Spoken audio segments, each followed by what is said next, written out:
Father David here. You may have heard this new phrase going around recently called anticipatory obedience. It is something I had never heard of before, but we've been hearing quite a bit of it lately.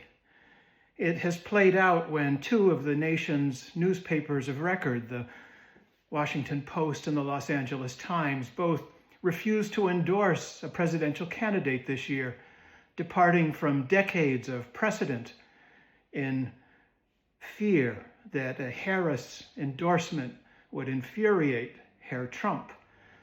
And then just the other day, the fellow who created the Williamsburg, Virginia historical website discussion of the American Revolution, one that's been part of that website for 14 years, and that tells the good, the bad, and the ugly of our revolution, from victory over Britain to the tragedy of slavery, from the trip to freedom to the horrors of genocide of indigenous people here.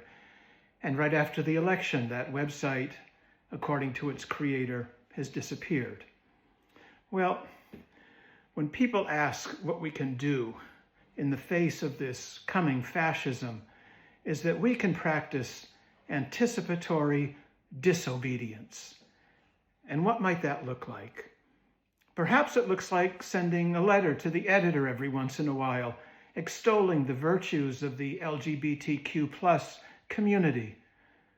Perhaps it means showing up at local school boards and, when the question and answer time comes, asking what's being done to teach our kids critical thinking. Anticipatory disobedience means being extra kind to our neighbors and looking out for the widows and orphans who may be down the street or in our local club or in our church. It means actually putting into practice the gospel values of caring for one another in the face of the coming tidal wave of bigotry, misogyny, and hatred.